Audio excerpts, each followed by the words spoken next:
France Maghreb 2. Le programme de ce grand forum de ce vendredi 28 septembre, la récap de la semaine, aujourd'hui avec cette question du jour et la Tunisie. Approuvez-vous la décision du président tunisien Beji Caid Essebsi qui vient de rompre son alliance politique avec le Nahda en déclarant qu'il privilégie la patrie au parti? Vous répondez sur Facebook France Maghreb 2 ainsi que sur Twitter LGF officiel. Retour sur l'Assemblée Générale des Nations Unies, le président Macron ne revient pas les mains vides puisqu'il est champion de la Terre. Enfin, les juges ont ordonné mardi soir le maintien de Tariq Ramadan en détention provisoire. Ils motivent leur décision par un rapport d'expertise de SMS qui accable l'islamologue. C'est parti donc avec vos appels au 01 40 33 9000. Bonjour à tous et bienvenue et ravi de vous retrouver sur France Maghreb 2 en ce vendredi. On sera évidemment comme chaque vendredi accompagné pour cette récap. Vous pourrez évidemment nous appeler au 01 40 33 9000 avec Tarek Mami dans quelques minutes. C'était à l'actualité, bien entendu, ça s'est passé un 28 septembre. 28 septembre avec plein de choses dans l'actualité, comme on voici pour preuve. C'était à la une du 28 septembre, tout d'abord en 1791, abolition de l'esclavage en France, mais pas dans les colonies. En 1958, en France, approbation par référendum de la Constitution de la 5e République. 2000, à 28 septembre, la visite d'Ariel Sharon sur l'esplanade des mosquées provoque des affrontements violents. C'est le début de la seconde intifada. 15h, tout vient de basculer près de l'implantation de Netzarim dans la bande de Gaza. Les Palestiniens ont tiré à balles réelles, les Israéliens ripostent, ambulanciers, journalistes et simples passants sont pris entre deux feux. Ici, Jamal et son fils Mohamed sont la cible de tirs venus de la position israélienne.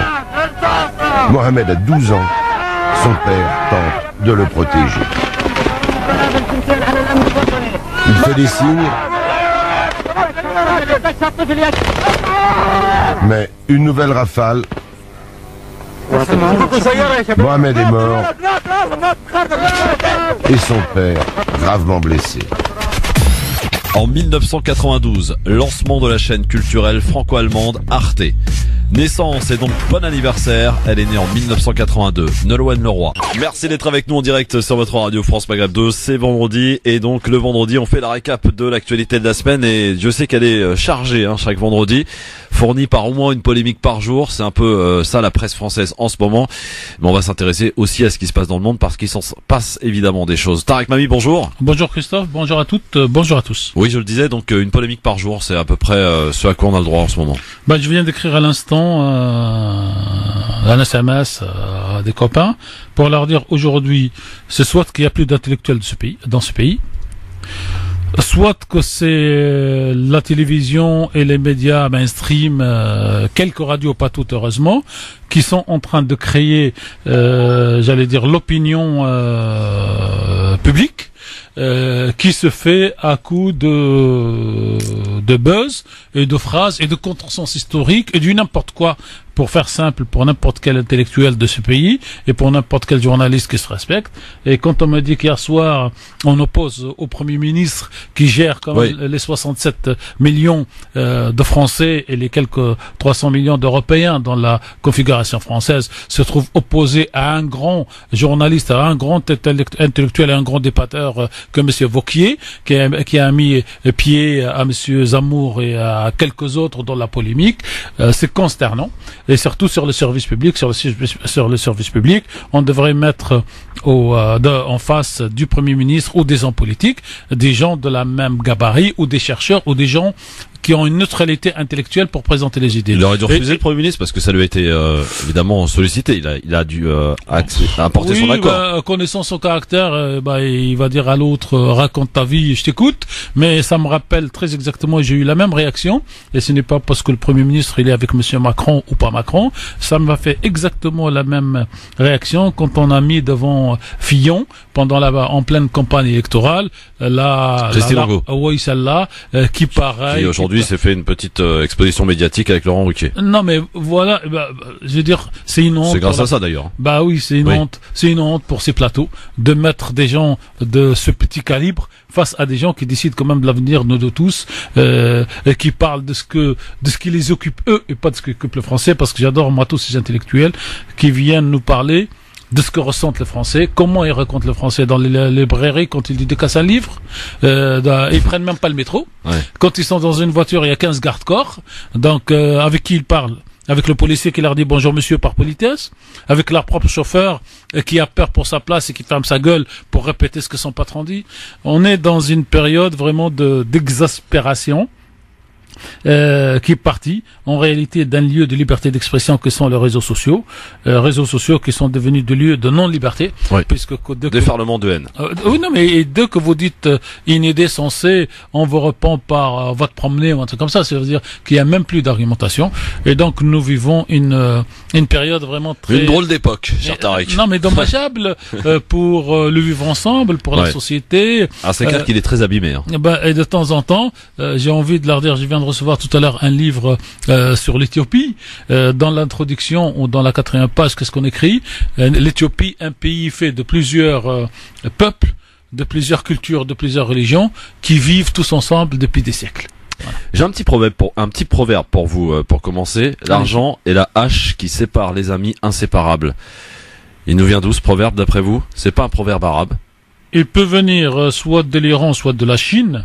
Eh ben, pas très loin de la Chine, c'est un proverbe indien. Voilà. Je répète, l'argent est la hache qui sépare les amis inséparables. Alors, parce qu'ils sont pas amis. Voilà. Parce que s'il y a quelque chose qui sépare les amis... Finalement, ça fait lien avec ce que vous disiez il y a quelques instants. Voilà. Alors, en fait, si l'argent sépare les gens, en tout cas, que l'argent sépare les gens, j'allais dire, c'est dans la nature des choses. Mais que l'argent sépare les amis, cela veut dire qu'ils n'étaient pas amis tout court, parce que les amis sont là pour secourir. L'autre jour, j'ai lu une anecdote dans le même sens, cher Christophe, et qui dit donc deux copains traverser le désert en quelque sorte, et petite flaque d'eau, ils se battent pour boire ce qu'il y a comme eau. Et celui qui a perdu la bataille écrit sur le sable mon ami aujourd'hui m'a brusqué, et puis il boit quelques gouttes d'eau et il continue et il tombe dans une espèce de montagne et sur une montagne, et au bout de la montagne, c'est lui qui a été empêché de boire glisse vers un ravin. Et son copain le rattrape. Et quand il monte, il crie avec une pierre sur la montagne, ici, mon ami m'a sauvé. Et celui qui a à la fois interdit la boisson ou qui a bousculé et qui a retiré de l'autre côté, lui dit, pourquoi là-bas tu as écrit sur le sable que ton ami a failli te tuer, et que là tu écris? Et il dit, parce que on écrit les bonnes choses là où elles doivent durer, donc dans une montagne, c'est éternel. Et on écrit les mauvaises choses que nos amis nous font sur le sable pour qu'au premier vent, il n'y a plus de traces. Bon, alors, on va s'attaquer à la Tunisie, amis auditrices, auditeurs, 01 40 33 9000 pour prendre part. La question qu'on vous pose aujourd'hui, la question du jour, donc le sujet à la une de ce grand forum, c'est la Tunisie, c'est Béji Essebsi. Est-ce que vous approuvez le fait qu'il est rompu avec El Nahda,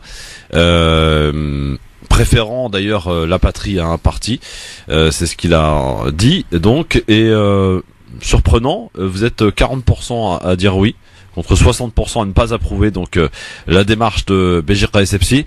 Peut-être que les gens sont quelque peu sensés, on arrive, ça n'échappera à personne qu'on est en période préélectorale, les présidentielles c'est pour 2019 en Tunisie? Octobre 2019. Oui. Et ça a commencé? Oui, les législatives d'abord. Ouais. Et les présidentielles, je crois, un mois après. C'est le mode inversé de la France.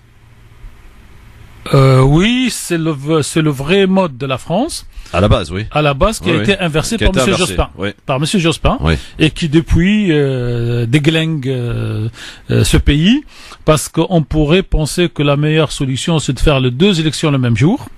Pourquoi les deux élections le même jour? Pour qu'il y ait une cohérence entre les électeurs.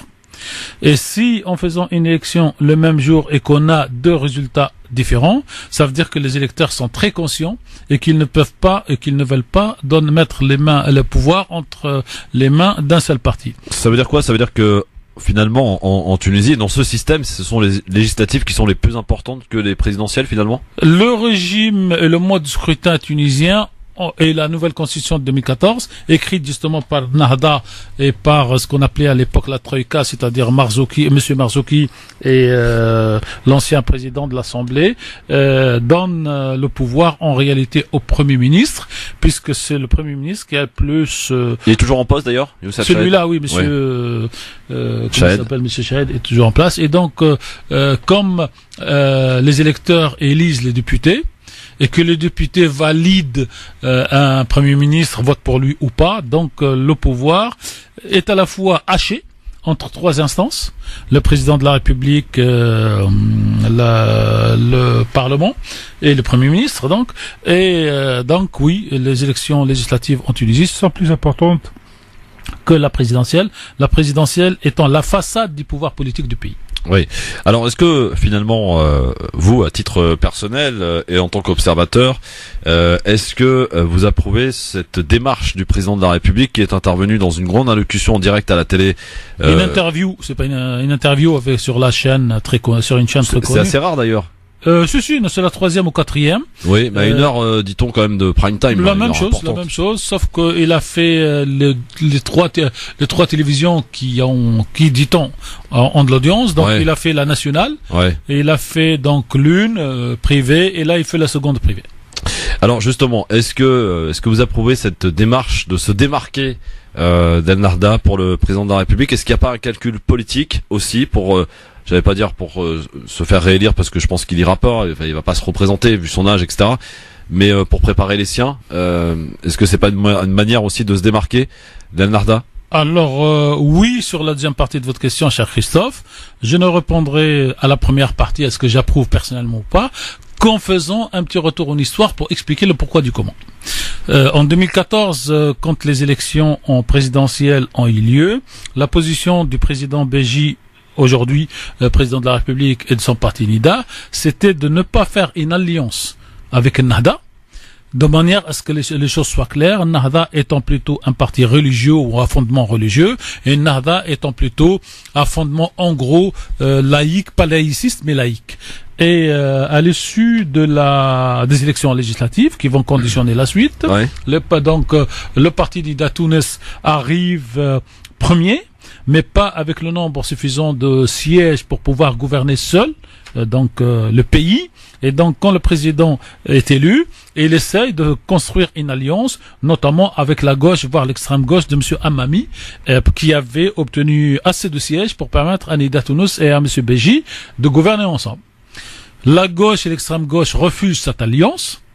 Et donc, M. Béji se retrouve avec une majorité sans pouvoir à l'Assemblée nationale, donc une majorité, mais qui n'atteint pas, en gros, 50 plus un siège. Et il y a le fameux voyage par hasard organisé qui a eu lieu à Paris. Et c'est dans ce voyage qu'il y a eu l'alliance avec M. Ranouchi du parti Ennahda. Et devant les faits qui sont têtus, M. Ranouchi et surtout M. Béji ont fait alliance pour gouverner à l'Assemblée nationale ensemble.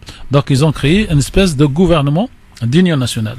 Ce gouvernement dure encore aujourd'hui, parce qu'il y a toujours des ministres Nahda au gouvernement, mais l'alliance à l'Assemblée générale arrive à son terme, à mon sens, à la suite de la proposition, de la décision de M. Béji de trancher la dernière difficulté religieuse du gouvernement en Tunisie depuis Bourguiba, c'est-à-dire l'équité, voire l'égalité dans l'héritage. Les électeurs de Nida Tunis peuvent se sentir trahis?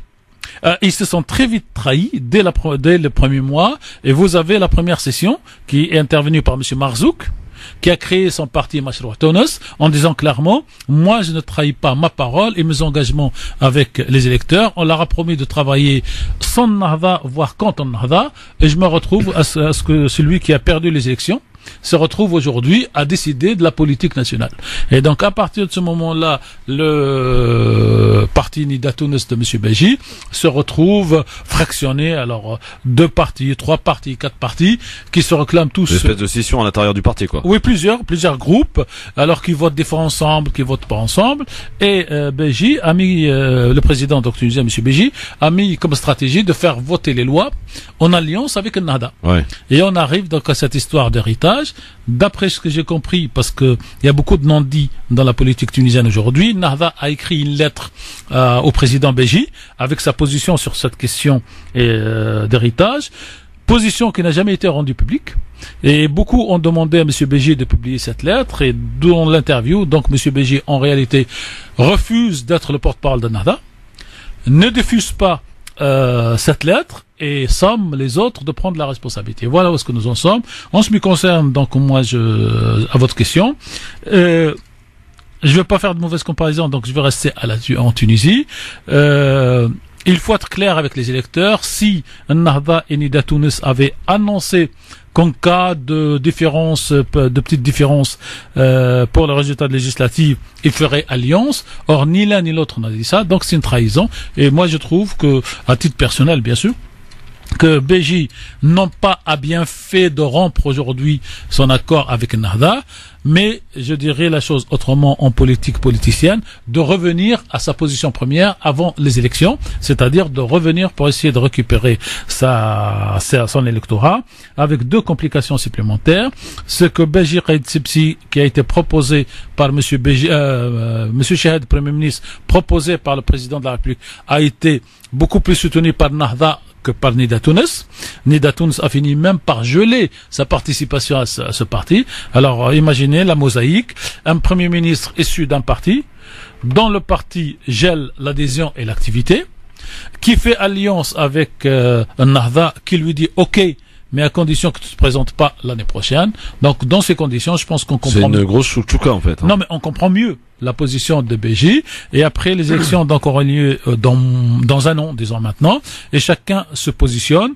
Et Monsieur Chahed veut se présenter. Nahda ne veut pas de lui. Monsieur Béji donc est en train de se diriger plutôt vers une non-candidature. Mais bon, vous savez, en politique, rien n'est jamais écrit. Parce qu'aujourd'hui, dans le rang d'Nida Tounes. Ce qui paraît logique, Tarek, vu son âge, il a quand même 91 ans, Béji. Oui, mais il a dit une phrase terrible. Il a dit ceux qui me reprochent mon âge viennent pour un débat sur la mémoire.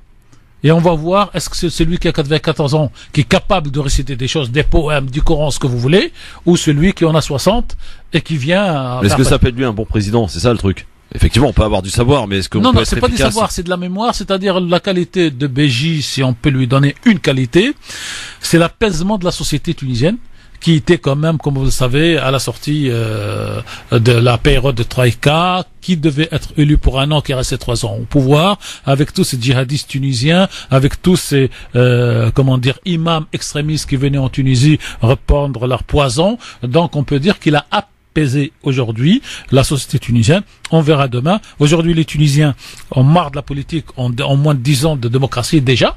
Les élections législatives municipales, les dernières, ont vu à peine la participation de 30%, ce qui n'est pas bon pour une démocratie. Et il y a le mode de scrutin. Est-ce que les Tunisiens vont pouvoir le changer ou pas? Parce que vous avez un mode de scrutin qui ressemble, pour faire de la provocation, au mode de scrutin israélien, qui fait que les derniers petits partis qui n'ont pas beaucoup de sièges pèsent sur la politique nationale. Mais est-ce que finalement le plus dur est à venir pour le futur président qui va devoir gérer le retour de ces fameux terroristes partis en Syrie qui vont revenir? Ah bah ils vont pas tous revenir. D'abord la politique... Il y en a quand même quelques-uns qui vont revenir.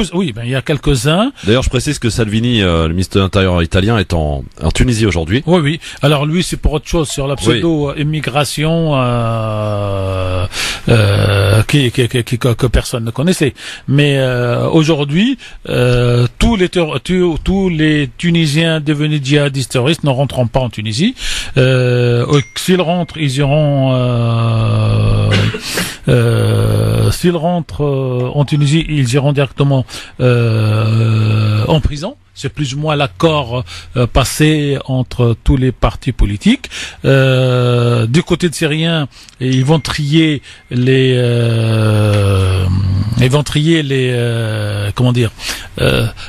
terroristes selon le danger, et ils ne renverront pas beaucoup de monde. Il y a des gens qui vont mourir par accident, comme on dit, des côtés des services spéciaux. Et il y a d'autres qui vont être condamnés à des longues peines pour qu'ils restent en Syrie jusqu'à quand, je sais pas. En tout cas, vous continuez de répondre à la question. Est-ce que vous approuvez ou non d'ailleurs, j'allais dire le geste, mais c'est pas un geste en vérité. C'est une décision qu'a pris donc Béchir Essebsi d'essayer de rompre son alliance avec Ennahda. Rappelons-le, à toutes fins utiles, à l'approche des élections. Après, chacun jugera, hein, évidemment. Mais vous savez comment marche la politique, Tarek, mieux que moi. Hein, le calcul fait partie, évidemment, de ces hommes et femmes qui composent la vie politique de n'importe quel pays dans le monde. Oui. Alors, est-ce que vous approuvez ou pas? Vous répondez à cette question sur la page Facebook France Maghreb 2, ainsi que sur Twitter. Et surtout, LGF officiel. si quelques-uns pouvaient nous dire pourquoi ils approuvent et pourquoi ils approuveraient pas. Parce que je sais que le principe de la question, c'est oui ou non, pour que les choses soient claires. Mais on peut nous dire j'approuve parce que on revient à la première position, ou j'approuve pas parce que la Tunisie est fragile et qu'elle a besoin de tous ses enfants et qu'elle a besoin de l'unité nationale, de l'union nationale, et les deux tiennent la route.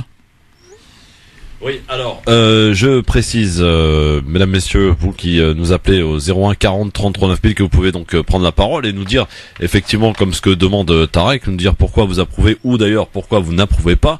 Vous nous appelez pour ce faire au 01 40 33 9000. Dans un instant, cher Tarek, on va prendre la direction de New York parce qu'il y a une grosse actualité à New York cette semaine. C'est l'Assemblée, comme tous les mois de septembre. Absolument, l'Assemblée Générale des Nations Unies. On a vu tous les grands du monde passer donc à la tribune, à l'exception de deux, et deux quand même notables. Poutine n'était pas là, le président chinois n'y était pas non plus. À tout de suite. Merci d'être avec nous en direct sur votre radio France Maghreb 2 et tout à l'heure, bien entendu, nous allons parler dans la récap de la semaine de Tarek Ramadan, parce qu'il y a une décision importante qui est tombée cette semaine. On en reparlera, et d'ailleurs Tarek nous a fait un avis tranché que vous pourrez donc écouter tout à l'heure et évidemment commenter en nous appelant 01 40 33 9000. Un petit mot, Tarek, sur ces différentes polémiques de la semaine. Zemmour d'abord continue d'en parler, et Ruquier qui annule son passage dans l'émission On n'est pas couché. Ce même Ruquier qui l'avait lancé il y a 8 ans maintenant sur le service public, puisqu'il était chroniqueur dans cette émission. Il refuse parce que voilà, avec toute ces polémiques au pluriel de Zemmour et de ses provocations ultimes, voir cette classe politique qui réagit à des polémiques stériles, à l'image de ce qui s'est passé hier avec le pseudo-rappeur qui appelle à pendre les blancs dans un texte de rap qui a été très critiqué. On en est là aujourd'hui, Tarek, c'est-à-dire que la classe politique se retrouve à devoir commenter des polémiques, des événements qui sont certes graves, mais en tout cas qui normalement ne devraient pas être commentés par la classe politique, qui elle, au contraire, devrait nous parler des vrais problèmes que rencontrent les Français, à savoir le chômage, le pouvoir d'achat, l'économie, etc. Ils sont quasiment absents sur ces terrains. C'est par quoi? Manque de connaissances, ou c'est pour masquer leur incompétence? Alors c'est les trois, mon colonel, ou mon général, comme on dit. En fait, il y a deux choses qui sont en train de se passer. La première, c'est que un jour, une polémique, ça buzz, et ça permet à des gens inconnus et inculturés, j'allais fabriquer le mot, sans vraiment culture profonde, à devenir le vedette de l'opinion publique. Il y a une bonne nouvelle, mauvaise pour la France, bonne pour les téléspectateurs, c'est que vous avez Monsieur Tadei qui va sur la chaîne russe, ce qui est grave pour notre pays, pour faire une nouvelle émission qui s'appelle Interdit d'interdire, c'est-à-dire qu'on interdit effectivement à Monsieur Tadei de faire les belles émissions sur France 3, je crois, un jour, ou France 2, je sais pas si c'est 2 ou 3 d'ailleurs. En tout cas, qui avait une très belle émission qui donnait la parole à différents points de vue et qu'il contrôlait, il n'y a jamais eu de dérapage. Et puis, de l'autre côté, vous avez donc toutes ces nouvelles émissions polémiques, parce que la réalité est simple. Le patron de TF1, il y a longtemps, avait raison, entre guillemets, dans sa démarche commerciale, avec sa fameuse phrase qu'il faut libérer le cerveau, qu'il faut rendre les cerveaux disponibles pour pouvoir acheter Coca-Cola au supermarché. Et aujourd'hui, il n'y a plus que ça, parce que quand vous prenez les courbes d'audience de télévision, là où ça polémique, on dirait qu'ils doivent avoir, moi, je sais pas, quelques milliers d'adresses ou des numéros de téléphone et tout ce qui joue. Dès que la polémique commence, tout le monde reçoit son SMS et les gens viennent regarder. Donc l'audience l'audience monte. Je vais pas citer l'émission de C8 de monsieur Hanouna le soir. Donc, plus l'audience monte, plus le spot coûte cher, plus la télévision engrange la télé. Et donc c'est ça qui est malheureux aujourd'hui, et que vous n'avez plus de plateaux dans lesquels il y a des connaisseurs, il y a de vrais experts. Tout le monde devient expert. Vous avez plein d'experts, par exemple, qui parlent de l'islam, qui ne parlent pas l'arabe. Ouais. Comme si moi demain j'allais commenter, j'allais dire la culture chinoise et russe en même temps, en ne connaissant pas un seul mot dans cette langue. Et donc cette position aujourd'hui est en train de détruire le pays et le vivre ensemble. Et le rappeur a-t-il tort, a-t-il raison? Parce que vraiment, aujourd'hui, on arrive à des positions comme ça. Est-ce qu'il faut prendre chaque parole au premier degré pour les uns, mais pas au premier degré pour les autres? Quand vous avez Monsieur Zemmour qui donc réhabilite clairement Pétain, et que personne en face sur le plateau ne réagit. Quand vous avez un plateau dans lequel il y a donc Natacha, qui n'est pas un prénom vraiment français, ni monsieur, comment il s'appelle, son prénom pour ne pas citer son nom, dans le nom plutôt Gilles William, qui ne réagissent pas quand on insulte Absato, c'est quoi? C'est, comme disent les Arabes dans un vieux proverbe, évite ma tête et tire sur les autres. Et donc c'est ça qui est scandaleux aujourd'hui, c'est qu'il n'y a plus une vision commune de vivre ensemble. J'écoutais encore M. Zemmour tout à l'heure sur une vidéo qui nous explique que les Occidentaux et les chrétiens ont bien fait d'aller déclencher les croisades, les premiers, parce que ce sont les chrétiens qui ont attaqué les musulmans une fois que le Moyen-Orient a été islamisé, parce que ça a permis de bloquer le fait que les musulmans de l'époque n'auraient pas attaqué Constantinople. Malheureusement pour lui, pour l'histoire, Constantinople a bien été attaqué et islamisé pour rester sur sa logique, et et ce sont les croisades qui, au Xe siècle, auraient empêché que les musulmans envahissent aujourd'hui toute l'Europe et que l'Europe devienne musulmane en quelque sorte. J'ai pas envie de répondre à ce monsieur, mais moi sur un plateau, je lui dirais vous n'avez pas le droit moralement pour vous, pour vos parents, pour vos grands-parents, de réhabiliter Pétain. Pétain, qu'est-ce qu'il a fait?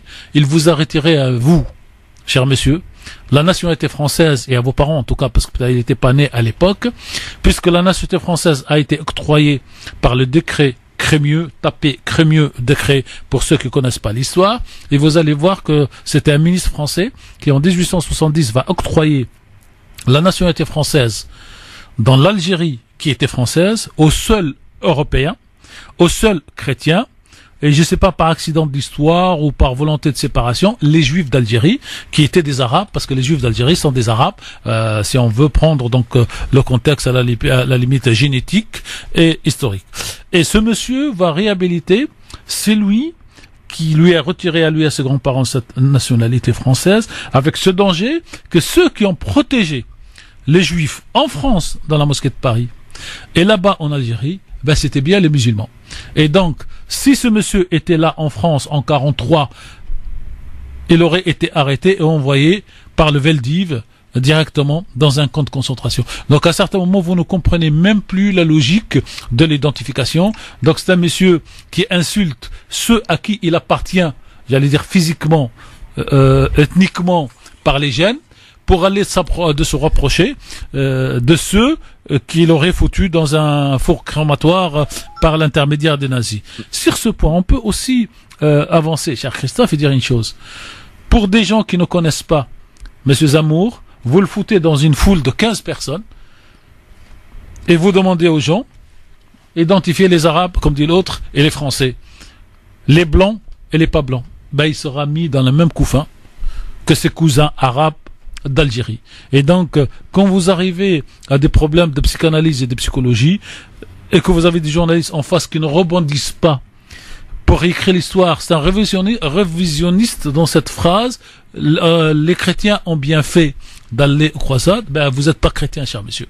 Et le journaliste peut lui dire, bon monsieur, on ne va pas réécrire l'histoire à l'envers, ça n'a pas existé, c'est votre justification, mais j'allais dire, on ne réécrit pas l'histoire, parce que d'autres en étant révisionniste, il se retrouve dans les tribunaux. Et je pense qu'il se trouvera d'ailleurs dans le tribunal pour ce dernier livre, mais il est devenu, et on va pas y consacrer plus d'autant que ça, un délinquant de la liberté d'expression, parce qu'il connaît le système français. Vous parlez aujourd'hui. Il le fait sciemment. Sciemment. Éric Zemmour, est-ce qu'il le fait, non, je vais élargir ma question, est-ce qu'il le fait au nom d'eux? Est-ce qu'il est commandé derrière? Non. Il n'y a pas une volonté derrière de foutre un climat nauséabond dans ce pays? Après, il y a de la récupération, et comme il est, comme il est soutenu, entre guillemets, félicité par ceux de qui il veut se rapprocher, c'est-à-dire la droite et l'extrême droite, il croit qu'il a raison, en partie, mais surtout, il sait qu'il ne peut surfer que sur cette vague, parce qu'en dehors de ça, je rappelle pour ceux qui adorent les diplômes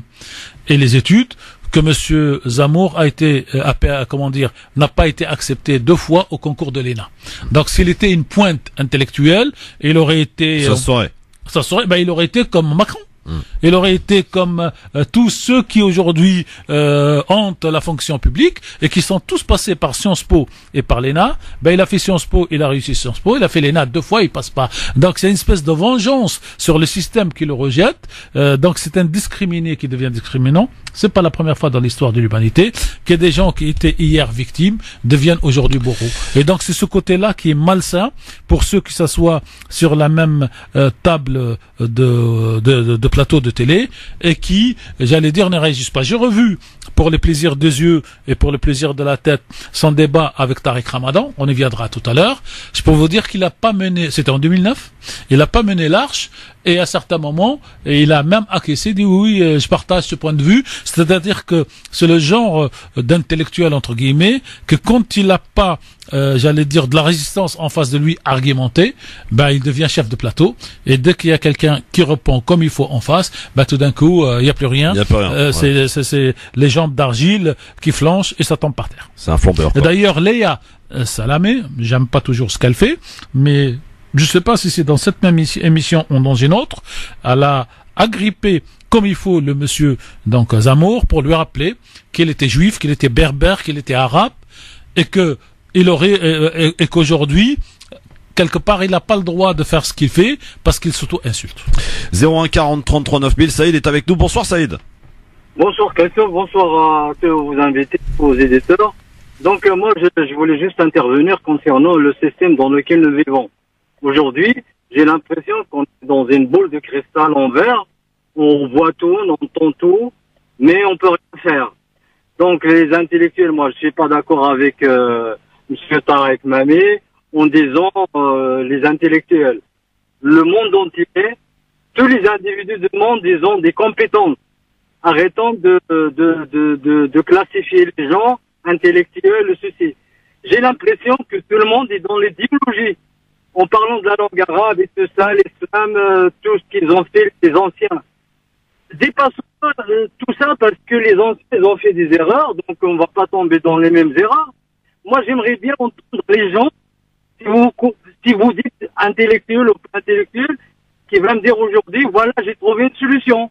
Parce qu'on est en train de parler des problèmes, mais personne ne ramène la solution. C'est facile, moi aussi je peux vous décrire des choses que vous n'avez jamais vues dans la société, mais il faut des solutions. Monsieur Saïd, non mais laissez, Monsieur Saïd. Oui. Sur le mot intellectuel, je veux vous poser moi une question. Est-ce que vous pouvez vous participer à une réunion de gynécologues, d'architectes, de spationautes? Est-ce que vous mettrez sur la table pour participer à un débat comme celui-là? Non, ça c'est des métiers, ça, c'est un métier. Et intellectuel, c'est quoi? Compétences dans le même domaine. Oui, ça, mais est-ce que comment on réfléchit, non, mais comment on voit les choses. Moi, je peux voir les ce choses. monsieur et quelques autres n'ont pas de la culture spécifique dans cette matière, donc ça polémique. C'est comme si vous, demain, vous participez à ce débat avec les architectes et que vous commenciez à expliquer le monde et que vous dites, en fait, les pyramides n'ont pas été construites telles qu'on nous les a dit. C'est je sais pas quoi ça a été construit à l'envers, après ça a été retourné. On va vous rire au nez. Mais quand monsieur Zemmour explique que les Français, les chrétiens ont été en croisade pour prévenir une attaque musulmane à venir, Ben, il faut qu'il soit historien. Si vous n'aimez pas le mot intellectuel, il faut qu'il soit. Non, mais si j'ai bien compris, le propos de Saïd, c'est que aujourd'hui, on est en train de dire, finalement, et nous, hein, je me mets dedans d'ailleurs, Oui, en disant voilà, il y a pas de personnes qui sont représentées ou qui sont capables de représenter. Et ce qu'on appelle nous des intellectuels sont des gens qui ont un minimum de culture sur le sujet pour lequel ils sont censés intervenir et avoir, j'allais dire, de la répartie et surtout apporter du concret sur le plateau. C'est ça, c'est pas une insulte intellectuelle, Saïd. C'est pas rabaisser les gens que de dire telle personne c'est un intellectuel et vous on ne l'est pas forcément, ou vous êtes intellectuel dans votre domaine à vous. Mais le système il a voulu nous enfermer dans des cases. Ça veut dire que c'est pas pour toi. Non, c'est l'autre qui va parler. Mais le problème, la manière de raisonner est la même. Quand on résout un problème mathématique, il y a des étapes logiques pour prouver le résultat. La différence, c'est que quand vous faites de la polémique, il n'y a pas de choses pratiques, vous partez dans tous les sens et personne ne vous rattrape parce qu'il n'y a pas de méthodologie. J'allais dire au Moyen-Âge, quand on rentrait dans un débat comme aujourd'hui dans la polémique, on appelait ça la controverse. Et la controverse veut que deux personnes d'égale connaissance dans un domaine donné, aujourd'hui l'islam, puisque c'est de ça qu'il s'agit, de l'arabe, de la langue arabe, et chacun parle, l'autre il l'écoute, il répond à ses arguments. Il jette pas des phrases en l'air. Aujourd'hui, vous pouvez dire à ce monsieur, à beaucoup d'autres, ils n'ont qu'à retirer de leur langage quotidien le 1000 mots qui viennent de la langue arabe, et quand ils iront à l'hôpital, ils demanderont à leur médecin de trouver un autre mot que le mot alcool pour lui dire vous mettez un sur la plaie. Excusez-moi, la culture c'est quoi? C'est ce qui a fait le fondement de ce pays et de tout le pays, qui fonde de l'emprunt, et donc sans la langue arabe, chers messieurs, et je le dis donc à ceux qui ne sont pas intellectuels par exemple, jamais la philosophie grecque n'aurait été transmise à l'Occident. Non, mais excusez-moi. La culture et la langue, c'est deux choses différentes. Hein. Ah bon? Oui. Ah bon, d'accord. C'est la culture et la langue, c'est deux choses différentes. Ok, mais d'accord. la culture, La culture, monsieur, elle est faite aussi de langues et de textes originaux. Bah, okay. Excusez-moi, moi, c'est mon point de vue. Hein. Il n'y a pas de problème, vous êtes le bienvenu, monsieur. Bah oui, mon cher Saïd. Non, vous êtes chez vous, vous êtes le bienvenu. Dans cette émission, mais c'est juste chacun pour a son point de vue. Non, mais c'est juste pour dire qu'on ne peut pas mettre des gens qui n'ont pas de savoir. Vous savez, notre ami Bajrafil a une phrase terrible. Il dit... Excusez-moi, je rajoute une chose. Allez-y. Je parle 5 langues, mais j'ai pas 5 cultures. Non, alors si vous parlez 5 langues, c'est que vous avez un foisonnement de morceaux des 5 cultures que vous le vouliez ou pas. Ah bah peut-être. Hein, voilà. Vous allez découvrir que vous êtes intellectuel à votre manière. En tout cas, merci beaucoup Saïd pour votre intervention. Merci, à très bientôt et bon week-end. 01 40 33 9 Frid. C'est quoi la phrase terrible de Bajrafil, qui sera avec nous d'ailleurs mercredi? La phrase terrible, c'est que quand vous n'avez pas le SMIC des connaissances dans un domaine, elle est vraie. Ne rentrez pas dans un débat sans SMIC. C'est ça. C'est tout. Nous rejoint, cher Tarek, Sofiane Nagdari, qui est avec nous. Il a suivi, comme vous et comme beaucoup d'autres, ce qui s'est passé à New York cette semaine, parce que c'était, comme tous les mois de septembre, l'Assemblée Générale des Nations Unies. Cocorico, notre président est champion de la Terre, récompensé pour ses efforts, dit-on, à propos du climat, ce qui a fait doucement rigoler Greenpeace d'ailleurs. Mais en tout cas, voilà, chose étant, c'est qu'il a ramené ce titre avec lui. Il s'est arrêté d'ailleurs, j'en profite pour le dire, aux Antilles, Martinique, aujourd'hui en Guadeloupe. Alors, que faut-il retenir, messieurs? Sofiane Nagdari, bonjour d'abord. Tarek Mami. Mais si tu permets, bonjour Tarek. Si tu permets Christophe, je voulais revenir juste sur Zemmour, pas pour encore nourrir la polémique ou moi juste parce que je fais partie d'une école comme celle de Roosevelt qui dit que dans la politique rien n'est anodin. Moi pour moi ce que fait Zemmour ne vient pas de nulle part. C'est une personne qu'on essaie de gonfler pour devenir en vérité l'idéologue de l'extrême droite française. Ramener cet énergumène dans les plateaux télé et sans avoir de contradicteur en face, c'est voulu. De contradicteur de taille. Pardon? De contradicteur de taille et qui connaît et qui sait de quoi il parle. Un Rost ou une Absatou, avec tout le respect que j'ai pour ces gens-là. Il y a un qui est chanteur, rappeur ou un truc comme ça, l'autre coiffeuse. On n'a pas de vrais historiens parce que quand vous réhabilitez le maréchal Pétain en disant des contre-vérités, comme quoi que le maréchal Pétain a protégé les juifs, C'est un truc de fou pour certains historiens. Mais c'est dit, redit et redit, et les gens, malheureusement, vont gommer ce genre de propos. Mais pour quel intérêt il réhabilite Pétain? Il réhabilite Pétain parce qu'il veut faire plaisir à une certaine frange de la France nostalgique de l'Algérie française, nostalgique du maréchal Pétain. Il veut faire plaisir à ces gens-là. Donc pour vous, il est commandé derrière. Oui. Pour vous, il est commandé derrière Zemmour. Il va pas, c'est pas un chevalier seul. Il appartient à une idéologie qui fait en sorte de creuser un fossé entre les Français dits de souche et les Français nouvellement français ou les fils d'immigrés ou un truc comme ça. Et lui-même, il n'est pas de souche. Alors c'est ça le gros drame. Oui, mais il a dit qu'il était de souche. Il est assimilationniste. Il est assimilé à ce qui paraît. Mais il disait dans une des émissions de Laurent Ruquier qu'il était juif avant d'être français. Voilà, la bar mitzvah pour ses enfants. Il l'a dit clairement. S'il était assimilationniste, il aurait adopté la religion chrétienne, à ma connaissance. Mais bref.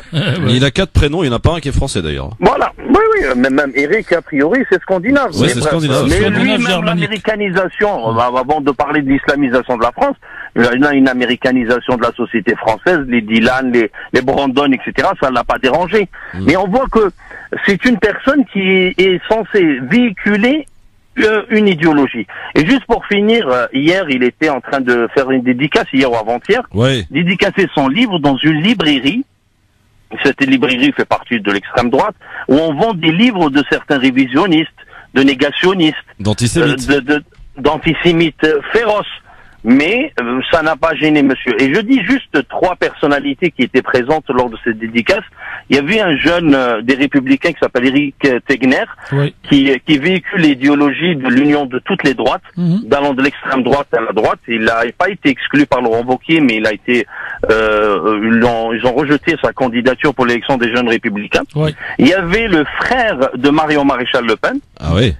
Et il y avait le bras droit de Marion Maréchal Le Pen qui l'a accompagné dans sa visite, lors de la dernière visite aux États-Unis.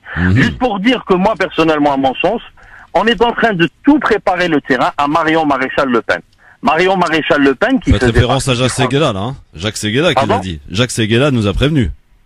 Non, moi, ah oui, il a dit Séguéla? Oui.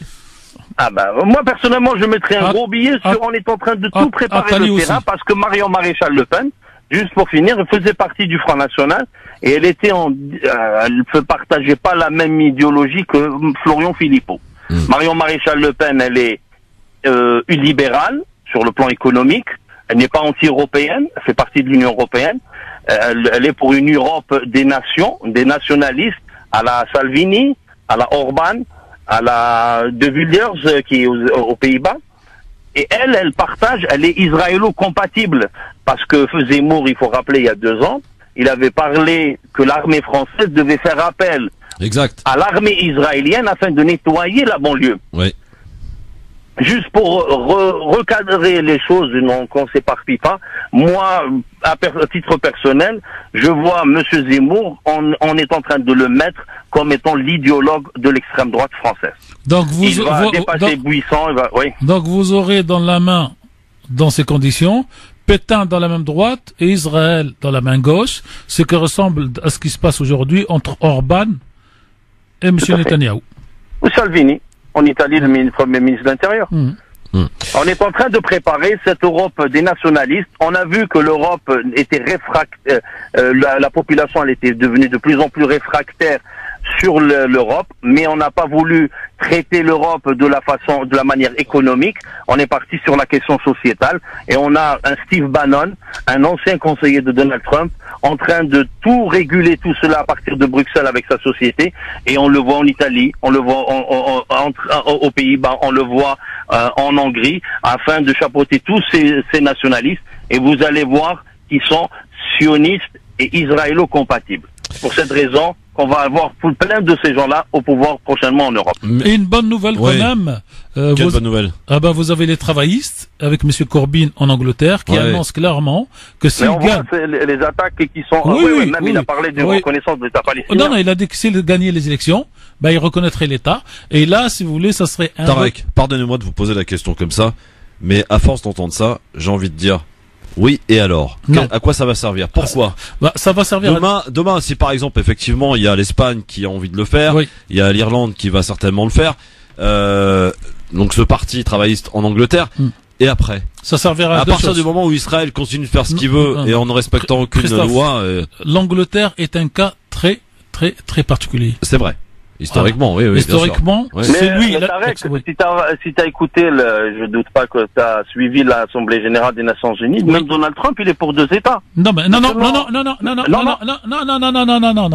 Donald Trump fait un discours dans lequel il met tout sur le dos des Palestiniens et il sort dans les couloirs, un journaliste qui lui pose la question dans le couloir.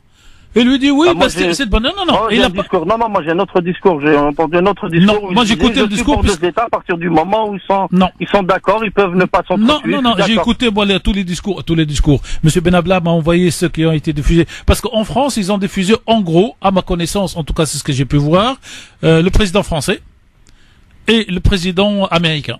Qui a cassé son pupitre d'ailleurs. Voilà. Mais derrière, les autres ont été diffusés. Pour rejoindre ce qu'a dit Christophe, maintenant... Non, mais je réponds alors à la question, puisque vous la posez. Oui. Alors, si c'est l'Angleterre et le Parti travailliste, ça change toute la donne pour 2 raisons. La première, c'est que ce sont les Anglais qui ont fait la déclaration Balfour, qui ont installé l'État d'Israël en 48, y compris militairement. Et il y a un film, d'ailleurs, il y a un super film anglais qui dure 8 heures sur l'historique de cette période. Et donc, ça obligerait l'establishment anglais de retravailler sur cette période et quelque part comme l'a fait, même si c'est avec beaucoup de retard, le président Chirac sur le Veldiv, sur la responsabilité des Anglais, et ce n'est pas la même chose parce que les Anglais ce sont les créateurs de l'impérialisme moderne. La deuxième chose, c'est que ça créerait un crack à l'intérieur donc de l'Angleterre et de l'Occident en général, parce que l'Occident et l'Angleterre, c'est le pilier droit de l'Amérique de l'OTAN et de l'OTAN, et vous pensez et une déclaration comme celle-là fracturerait la totalité du bâtiment qui tient aujourd'hui, même si ça mais ça n'empêchera pas Israël de continuer à faire ce qu'elle fait. Non mais ça on verra bien, parce que une fois que vous êtes au gouvernement, rien ne vous empêche de faire comme aujourd'hui, d'interdire des armes, d'interdire des collaborations, parce que vous rentrez dans une logique d'affrontement. D'ailleurs, si ça servait vraiment à quelque chose, peut-être que Macron le ferait. Il le fait pas. Alors Macron, il est dans une autre situation un peu... Mais là, Tarek, excuse-moi, mais on est vraiment surtout sur de la symbolique. Quand un État palestinien qui est présidé par un octogénaire, un gars de 83 ans qui est complètement malade, et en même temps, c'est une personne qui n'est même pas élue, ça fait des années qu'il est vraiment depuis 10 ans, et en plus de ça, ce monsieur, il subit humiliation après humiliation. Premièrement, il ne fait rien pour arrêter toute coopération sécuritaire avec l'État israélien. Et deuxième chose, ce Mahmoud Abbas, s'il n'est pas capable, il jette l'éponge et il laisse tous les feux sont au rouge. Le Shin Bet, le Shabak, tous les services secrets israéliens vous disent qu'on est devant une explosion de la Cisjordanie, pas seulement de Gaza, mais de la Cisjordanie. Et ils savent pertinemment. Et ça, c'est des calmants, c'est des antalgiques en vérité qu'on donne. La question qu'on doit se poser en conscience. Est-ce que M. Corbyn, quand il fait cette déclaration, ça fait partie de la magouille parce que... Non, parce qu'il sert... Non, Jérémy Corbyn, mais on va voir est-ce qu'il va arriver au pouvoir. C'est ça, donc à la limite... C'est la première chose. À la limite, les attaques sur lui. À la limite, il se tire une balle dans le pied. Alors, messieurs... Il ferait mieux de se taire et d'attendre d'arriver pour annoncer la chose. 30 secondes pour accueillir Abdel qui nous attend là depuis tout à l'heure. Il a peut-être des choses à dire sur ce qu'il entend à la radio. Salut Abdel, bonsoir. Salut. Bonsoir, alors vas-y rapide parce qu'on a la pub, Abdel. Alors en fait j'ai une question pour Monsieur Mami, parce que tout à l'heure tu lui as posé une question, est-ce qu'il y avait quelqu'un derrière Monsieur Zour, mais Monsieur Mami, moi je crois aux coïncidences, mais des fois il y a des coïncidences qui sont assez troublantes. Comment expliquez-vous que toutes les attaques qu'on entend envers les musulmans de France de ces 20 dernières années sont quand même émis et par des gens qui ont tous un point en commun, comme Finkielkraut, Zemmour, Monsieur Copé avec le pain au chocolat, Madame Lévy, ont tous un point en commun, Monsieur Emmanuel Valls ont tous un point en commun, soit ils ont un rapport très proche avec Israël, soit ils sont des Français de confession juive. Pensez-vous pas, est-ce que c'est les 6 millions de musulmans aujourd'hui en France et tous ceux qui deviennent musulmans très rapidement dans le monde qui font peur à ces 600 000 Français de confession juive? Alors la réponse est simple pour moi. Si vous me dites qu'ils se sont installés tous dans une salle pour répartir les rôles, je vous dis non. Si je vous dis que le premier a tiré, les autres ont trouvé leur intérêt et après ils coopèrent entre guillemets ensemble, je vous dis oui. Et pour répondre à votre question, vous avez 2 frères juifs de France qui s'appellent comment il s'appelle? Ça va me revenir. Hein? Goldstein. Non. Vous avez 2 frères, dont un est avocat à Paris. Et l'autre est journaliste à France 3, journaliste en général. C'est lui qui a sorti l'histoire du mur des camps. Alors, son nom va me revenir. Et ce deuxième frère, qui est aujourd'hui avocat et journaliste, mais plutôt de gauche, voire d'extrême gauche, écrit dans un livre qu'on lui a enseigné quand il était gosse qu'il ne faut pas que les musulmans arrivent au pouvoir en France. C'est écrit noir sur blanc pour qu'ils ne reviennent pas à la fameuse, comment on appelle ça, la dîme, pour qu'ils ne redeviennent pas des dhimmis. Pub. Et c'est ce qu'on l'expliquait. Je trouverai le nom donc de ce journaliste pendant la pub. Et vous lisez ce livre et vous trouverez une explication qui, elle, est pragmatique et réelle. Dit voilà ce qu'on me dit. Merci Abdel. Sofiane, tu nous rappelles après? Pas de souci. À tout à l'heure. Merci beaucoup Sofiane. Et nous on est de retour très vite parce qu'on a... France Maghreb 2, France Maghreb 2. LGF, le grand forum avec Tarek Mami. Aujourd'hui, on est dans le récap de la semaine, de l'actualité évidemment, qui a marqué la semaine sur la scène internationale maghrébine et française. Cher Tarek, on est avec le docteur et ça fait longtemps d'ailleurs qu'on n'a pas de ces nouvelles. Bonsoir docteur. Oui, bonjour monsieur Mami. Bonjour cher docteur.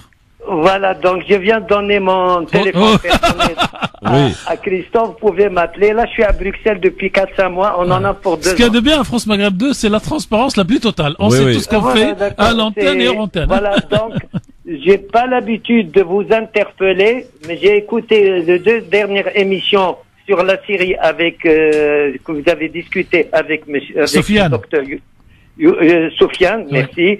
Mais là, je vous interpelle pas là-dessus parce que c'est pas le sujet. On va faire ça une autre fois parce que ça demande au moins 15-20 minutes, si vous permettez, parce que j'ai classé ça de A, B, C, D, E avec des sous-paragraphes. Allons-y.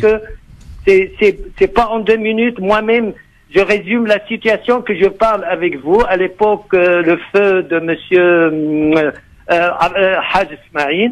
Là, je vous interpelle pour l'histoire de Palestine et de l'Angleterre. Il n'y a pas plus renard sur terre que les Anglais. Oui. Et surtout, ne me faites pas le coup, monsieur Tarek Mami, les travaillistes, c'est des grands colonialistes. Oui. Ils ont attaqué l'Égypte avec les travaillistes français à l'époque, les socialistes. On est complètement d'accord. D'accord. Eden et Guy Mollet.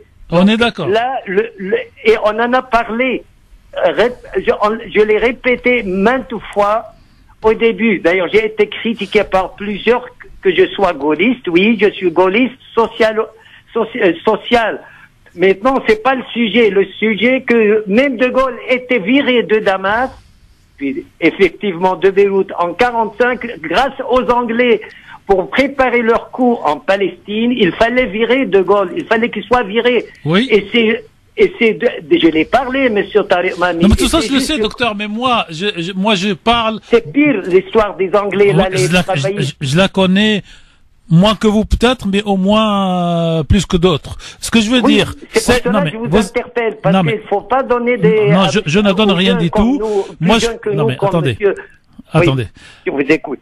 Les Anglais ont été le fossoyeur de cette partie du monde, parce que quand vous prenez une carte d'hier et d'aujourd'hui, tous ces pays étaient un pays, et qu'on voyait les découpages qu'ils ont fait au Koweït pour amputer l'Irak de la mer, donc je connais ça.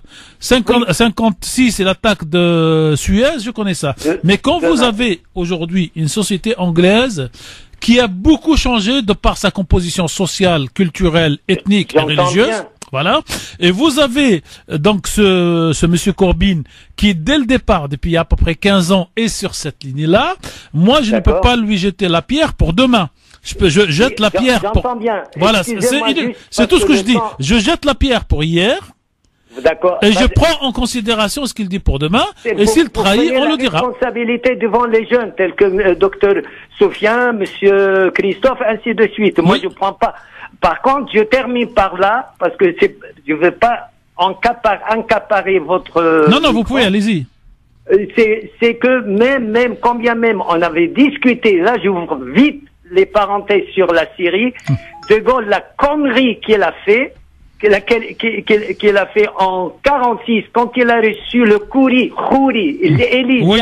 Khouri, Oui, premier et dernier Premier ministre, à l'époque, on l'appelle le président du conseil chrétien catholique de Damas, Batouma, il est venu le voir, il a dit, Monsieur De Gaulle, on a besoin d'infrastructures à l'image de Liban. Elle lui a dit, allez vous faire foutre, parce que c'est... Non, mais notre problème, docteur, vous avez voulu écouter les Anglais. Notre problème à nous tous, dans le monde arabe, et dans notre logique, mémoire et façon de réfléchir, c'est qu'on est toujours en arrière, et on tire les conséquences, ce qui est bien, mais on se excusez-moi, et on se projette pas. Tout le monde va vous dire les Omeyyades. Les Omeyyades, c'est 14 siècles derrière nous. Qu'est-ce qu'on fait aujourd'hui? Non, mais là, c'est plus important. C'est que De Gaulle a offert la Syrie aux Soviétiques à l'époque, à Staline. Et donc, c'est je l'ai déjà dit il y a 7-8 ans, et les gens m'ont pris pour un gouailleur. Parce que c'est là, les Russes ne sortiront pas. Le bébé qui était français, la Syrie est maintenant aux Russes jusqu'à la fin du monde. Ça, après, je reviendrai sur 10-15 minutes pour voir ce qui se passe en Syrie. Bon. Et merci. Le Liban, c'est le petit bébé de la France. C'est oui, hier. Mais les Anglais, je leur fais pas confiance. Ça, on a bien compris. Mais on ne demande pas à leur confiance. On fait un état de lieu et on espère qu'avec le changement, tout le monde se présente aux élections. Oui. D'accord. Les Anglais d'origine indo-pakistanaise votent beaucoup plus que les Français d'origine maghrébine. Bah ça c'est peut-être, mais moi il reste des Anglais. Non mais il reste des Anglais, mais ils ont besoin de leurs électeurs comme d'autres. Bon, merci docteur en tout cas pour cet échange. Merci à vous. Merci beaucoup. Allez, à bientôt. Voilà, vous n'hésitez pas. Si vous avez envie de faire valoir aussi votre argument, vous nous appelez. Hein. Le standard est à votre disposition 01 40 33 9000, quel que soit l'endroit où vous vous trouvez dans le monde, à l'image du docteur qui est à l'étranger. Alors, l'Assemblée générale de l'ONU qui se poursuit d'ailleurs aujourd'hui. Hein. Là-bas, hier, la journée a été marquée par de nouvelles accusations de Israël contre l'Iran. Netanyahou a reproché à Téhéran, je cite, d'abriter un site secret de stockage atomique. Ce que l'Iran cache, Israël le trouvera, a-t-il réaffirmé. Réponse du chef de la diplomatie iranienne ce matin. L'Iran rejette le show du Premier ministre israélien. On a l'impression que plus les jours passent, plus la tension monte d'un cran entre Israël et l'Iran, finalement, sur le territoire syrien, en gros, Tarek. Oui, alors, aujourd'hui, les Israéliens, les sionistes israéliens, les pro-sionistes israéliens, ils ont le vent en poupe, puisqu'ils ont un représentant direct, que Jared, le beau-fils de Monsieur Trump, à l'intérieur de la machine administrative. Ok. Sauf que l'Iran a pour tradition et a pour... Vous savez ce qui vient de gagner l'Iran la semaine dernière, Christophe? Qu'est-ce qu'a gagné l'Iran? L'Iran a gagné à l'UNESCO, pratiquement à l'unanimité, sauf peut-être Israël, mais elle vote plus, elle est plus à l'UNESCO, le fait que le polo a été inventé par les Iraniens. C'est-à-dire que les Iraniens... C'est une grande civilisation. Voilà, ils sont dans la profondeur historique. Les Iraniens, je le répète sur France Maghreb de tous les jours, avaient 4 frontières avec Israël quand Saddam était au pouvoir. Aujourd'hui, ils sont à combien de frontières? Il n'y en a plus. Sofiane, t'as la réponse? Combien de frontières? Il n'y en a plus. Non, je suis d'accord avec Tarek, ils sont à la frontière, alors que Israël voulait installer des bases dans le Kurdistan, nouvel État kurde. Et ils ont échoué avec l'échec de Barzani en Irak. C'est clair. Et maintenant, les Iraniens se retrouvent... déjà, ils sont dans le nord de la Palestine occupée, c'est-à-dire avec le Hezbollah. Et aujourd'hui, ils sont en train de former des milices au niveau du Golan et syrien afin de prévoir une prochaine guerre, très probablement. Alors messieurs, il y a quand même un élément important qui s'est passé hier à New York. Ça a été marqué par une réunion consacrée à l'UNRWA, l'agence onusienne qui vient en aide, vous le savez, aux réfugiés palestiniens. Depuis que les États-Unis ont décidé de lui couper les vivres, son existence même est menacée. Mais petit ouf de soulagement, la réunion d'hier a permis de lever 118 millions de dollars qui vont lui permettre de poursuivre ses activités. Dans les prochains mois, les pays du Golfe, l'Union européenne, l'Allemagne, la Norvège, l'Irlande ont débloqué des fonds. La France également, qui doublera sa contribution à l'UNRWA en 2019. Une bouffée d'oxygène pour l'agence qui vient en aide aux réfugiés palestiniens. C'est une bonne nouvelle, Tarek, Sofiane, il faut s'en réjouir. Alors c'est une très mauvaise nouvelle pour une simple chose, pour moi, si vous voulez. Si on était dans un monde normal, on n'aurait pas besoin de l'UNRWA, de cette agence de l'ONU. Si on était dans un monde normal, dans le monde arabo-musulman, les Arabes aujourd'hui, ils ont assez d'argent pour cela. Le drame, c'est qu'aujourd'hui les Palestiniens sont à la merci de quelques pays à conscience comme les pays du Nord pour être soutenus de par donc le retrait des Américains et de Trump personnellement. Ouais. Donc si vous voulez, là il y a la fameuse phrase où on met du plâtre sur je sais pas quoi là sur la jambe cassée, même pas ça, on met un sparadrap sur la jambe. C'est un pansement en fait. Un pansement, un sparadrap. Donc l'Occident aujourd'hui dans sa globalité ne peut pas et ne veut pas encore affronter les États-Unis, et ça viendra parce que de toute façon on est dans un cycle historique, et les pays arabes, notamment l'Arabie Saoudite et les Émirats, ne cherchent qu'un siège. Et moi ça fait 10 ans que je dis que nous vivons une période qui me rappelle à moi intellectuel, pour reprendre le mot de Saïd, les dernières années de l'Andalousie, quand il y avait un pays, et de ce pays, chaque quartier, on a créé une émirat, c'est-à-dire une province.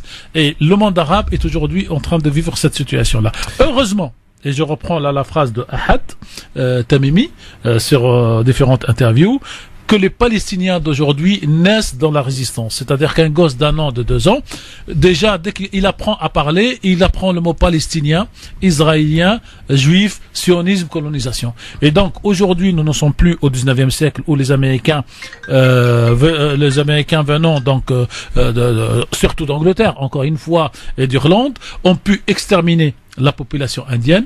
Aujourd'hui, cette extermination des Palestiniens devient impossible. Et vous pouvez voir toutes les histoires du monde. Il n'y a pas eu des empires plus grands que l'empire perse, qui a été battu par quelques soldats musulmans, l'empire grec, l'empire romain. Et aujourd'hui, vous êtes dans un cycle de fin d'empire américain qui n'a jamais été empire. Parce que si vous voulez savoir depuis quand l'Amérique est l'empire du monde, c'est le lendemain de la chute du mur de Berlin. Et non pas 1914, et non pas 1946, c'est aujourd'hui, c'est tout frais. Et aujourd'hui, donc, moi, je reste optimiste. 89, pour le mur de Berlin. Voilà. Donc, moi, je reste optimiste sur le fait qu'un peuple qui ne veut pas se coucher, il se couche pas. Les Français sont bien restés, et c'est l'une des plus grandes dominations, dans l'histoire de l'humanité, 130 ans. 132 ans. 132 ans, ah oui. Et ils ont fini quand même par dégager. Donc vous avez, si vous voulez, l'histoire des empires, comment un empire, et Ibn Khaldoun l'a écrit déjà au XVe siècle, comment l'empire se constitue, comment il se renforce, comment il chute. Et aujourd'hui, et les Américains, et demain les Américains chutent, les Israéliens n'ont plus l'appui qu'ils ont aujourd'hui. Je termine par une phrase. Demain, la première puissance du monde, c'était prévu pour 50, apparemment ça arrive en 30, c'est la Chine. Et en Chine, même si les Israéliens commencent aujourd'hui à travailler pour installer un lobby, il n'y a pas un lobby aussi fort que le lobby américain juif. Sofiane, un discours aussi important et une différence très notable entre Emmanuel Macron, président français, et Donald Trump. C'était mardi de mémoire. Est-ce que Macron a fait de l'anti-Trump pour le coup? Il a tenté, dans le discours, mais dans les actes, on va rien voir en vérité. Même pour le JCPOA, l'accord sur le nucléaire iranien, la France va se coucher, l'Europe en entier va se coucher parce qu'il y a un droit américain. Les États-Unis ou Donald Trump ont certains leviers où ils peuvent faire très très mal. Et en plus, c'est un marché de plus de 500 milliards de dollars entre les échanges entre l'Union européenne et les États-Unis. Ils vont pas s'aventurer. Moi, je voulais juste, si tu permets, Christophe, sur l'UNRWA, juste pour résumer. Pour la cause palestinienne, il y a 2 obstacles. Il y avait 2 obstacles. Il y a Jérusalem et la question des réfugiés. L'UNRWA, elle s'occupe des réfugiés. Aujourd'hui, en coupant les vivres, les États-Unis, bien sûr, il a tout à fait d'accord, tout à fait raison, pareil quand il dit que les pays arabes devaient, mais c'est des pays arabes qui sont sous protectorat américain. Quand vous parlez des pétromonarchies du Golfe, ils n'ont pas subi autant d'humiliation qu'avec l'arrivée de Donald Trump. Le dernier, lors de la conférence de l'Assemblée générale de l'ONU, il a fustigé les pays du Golfe. Il leur a dit que les États-Unis, si elle lève sa protection, vous coulez en 1 semaine.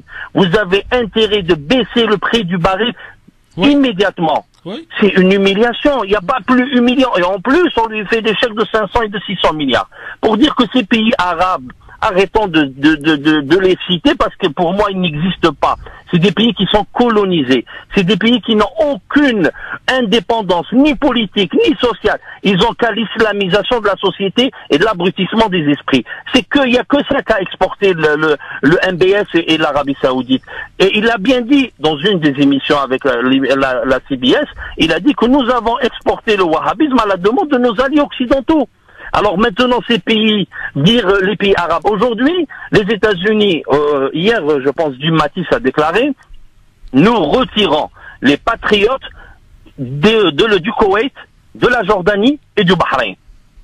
C'est-à-dire, il est en train de les menacer que vous allez être envahis par les Iraniens.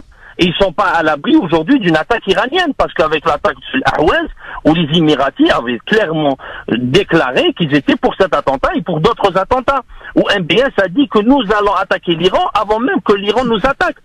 Pour dire juste un truc, Christophe, peut-être on mélange, où on dit pas mal d'informations, mais moi ça me sort vraiment, ça m'énerve en vérité quand on cite des pétromonarchies, alors qu'on sait pertinemment c'est le bras droit du mondialisme, de ce sionisme qui est en train de détruire tout État qui s'oppose à l'entité, à l'empire américain aujourd'hui. Que vaut cette info, Tarek, Sofiane, concernant justement l'empêchement de Palestiniens d'aller au Hajj? J'ai vu ça quelque part. Bah, ils l'ont interdit déjà aux Syriens, alors rien n'est anodin. Les Saoudiens sont capables de tout. Ils bombardent le Yémen avec le silence de toute la communauté internationale. Et vous savez qu'ils l'ont interdit aux Canadiens cette année? Allez voir au Yémen. Pour les humanistes qui nous rabâchent les oreilles à longueur de journée sur la Syrie, allez voir ce qui se passe au Yémen. Ouais. Tarek, le berceau de la civilisation arabe. Bah, moi, vous connaissez ma position, j'allais dire personnelle, qui n'est pas religieuse. Pour qu'on soit clair, ma position politique est de boycotter aujourd'hui la Umrah et le Hajj. Mais c'est une position politique. C'est pas une position religieuse. C'est pas le 5e pilier ou pas 5e pilier. C'est qu'aujourd'hui, chacun est en conscience de faire ou de ne pas faire. C'est-à-dire, les agences de voyage vont pas être contents. Parce que je la recoupe la recette et la future taxe halal proposée par monsieur El Karoui. Les gens faut-il qu'elle soit adoptée, hein? Oui, non, mais je fais de l'exagération. Les gens qui sont dans l'islam et dans la foi ne peuvent pas écouter ce discours et ils ont raison. Mais moi, je parle d'une position politique qu'on ne peut pas donner cet argent qui sert, moi je vais oublier Israël. Je vais oublier les Américains. Mais cet argent sert à tuer leurs frères musulmans au Yémen, puisque les armes sont payées aussi en partie avec cet argent. D'ailleurs, les Arabes, enfin, les musulmans en général sont assez silencieux sur la situation du Yémen. C'est consternant d'ailleurs. Hein. Non, mais parce qu'il n'y a pas le travail de manipulation fait sur les autres dossiers. Non, pareil que les gens le voient, mais ils sont aveugles, ils veulent être aveugles. Mais pourquoi? C'est parce que ils le voient. Mais il y a des photos, il y a des vidéos en longueur de journée sur les massacres au Yémen. Oui, mais pas sur les télévisions. Mais les gens ne veulent pas voir. Non, c'est l'Arabie. Faut pas comprendre. Non, mais c'est pas dans les télévisions aux heures de grande chaîne. C'est sur ce. Mais ils savent, Christophe. Oui, ils savent, bien sûr. Sur les réseaux sociaux, Tarek, c'est vrai qu'aujourd'hui on peut pas. Ils le savent, mais ils veulent pas. Moi, je voyage beaucoup, Christophe, Sofiane. Je voyage beaucoup dans le monde arabe. Et je rentre dans les cafés. Et je regarde ce que les jeunes regardent sur les réseaux sociaux dans ces pays. Ces gens qui ont 20 ans.